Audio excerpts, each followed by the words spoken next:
हे friends, मेरा नाम है धीरज कुमार उपाध्याय और मैं आप सबसे वो सब जानकारियाँ और सीख शेयर करना चाहता हूँ जो भी मैंने अपने जीवन में सीखा है।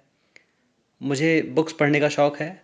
रिसेंटली मैंने एक बुक पढ़ी है, how to win friends and influence people, जो कि एक फेमस राइटर डेल कार्नेगी ने लिखी है और एक कहानी के माध्यम से ये समझाते हैं कि कैसे उन्होंने बहुत ही महत्वपूर्ण चीज़ें अपने जीवन में सीखीं।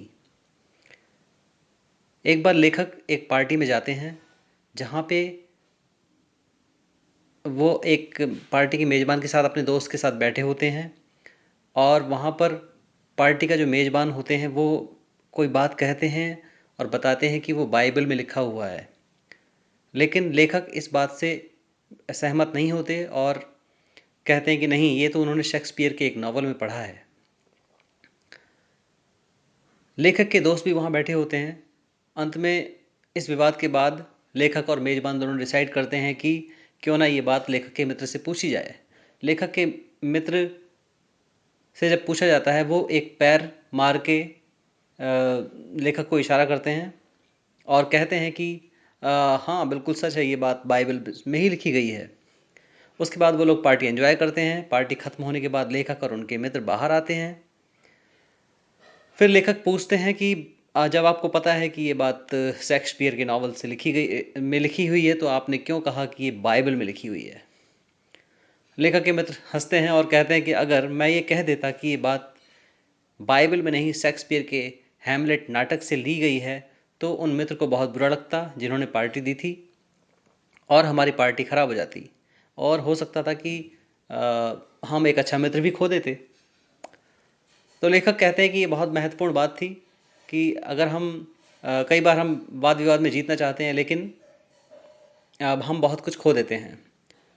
तो इस प्रकार अगर आप बहस में हार भी जाते हैं तो आप हारे हुए हैं, लेकिन अगर आप बहस में जीत भी जाते हैं तो भी आप सामने वाले के दृष्टिकोण को नहीं बदल सकते। ये एक बहुत बहुत महत्वपूर्ण सीख लेखक बताते हैं। एक और कहानी के माध्यम से लेखक बात करते हैं कि एक बार टैक्स इंस्पेक्टर और एक व्यक्ति के बीच में बहस हो गई। ये बहस एक आइटम जो कि व्यक्ति ने विदेश से मंगाया था, जिस पर $9,000 का टैक्स देना था। तो टैक्स इंस्पेक्टर बार बार कहता है कि जो भी टैक्स उस व्यक्ति ने पे किया है वो सही नहीं है, उसको और ज़्यादा टैक्स पे करना होगा। व्यक्ति कहता है जो भी उसने टैक्स पे किया है वो बिल्कुल सही है और इस तरह से विवाद बढ़ता जाता है, लेकिन इसका कोई अंत नहीं दिखता।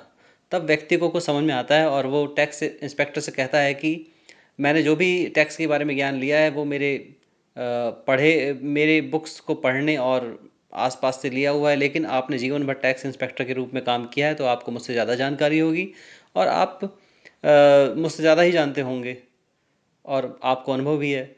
तो इस बात से टैक्स इंस्पेक्टर का मूड थोड़ा बदलता है और दोनों के बीच में जो गर्मा-गर्मी थी वो काफ़ी हद तक कम हो जाती है। इस प्रकार और टैक्स इंस्पेक्टर अपने जीवन के अनुभव के बारे में बताता है कि कैसे उसने बड़े-बड़े टैक्स फ्रॉड्स को पकड़ा और सॉल्व किया और फिर वो अपनी फैमिली और बच्चों के बारे में भी बताता है।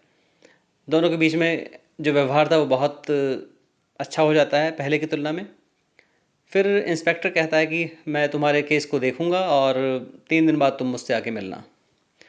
तो फिर 3 दिन बाद वो व्यक्ति जाता है, टैक्स इंस्पेक्टर से मिलता है। टैक्स इंस्पेक्टर कहता है कि मैंने आपके केस को देखा और मुझे लगा कि आपने जो टैक्स भरा है वो बिल्कुल सही है।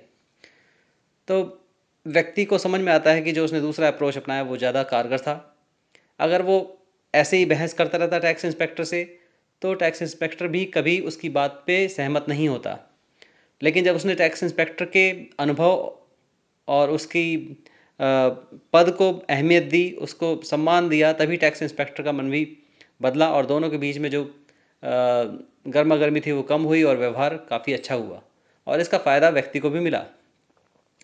तो इस प्रकार हम जो भी सीखते हैं जीवन में, कई बार बहुत सी चीज़ें बहस से नहीं सॉल्व होती और सूझबूझ, समझदारी और होशियारी से भी हो जाती हैं। जब दो व्यक्तियों के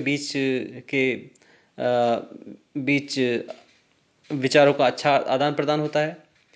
तो दोस्तों, इस प्रकार मैं और भी बहुत सारी बातें आपके सामने लाता रहूँगा जो कि हमारे जीवन में बहुत महत्वपूर्ण हैं और जिनको सीख कर हम बहुत बड़ी बड़ी चीज़ों का समस्याओं का हल भी पा सकते हैं।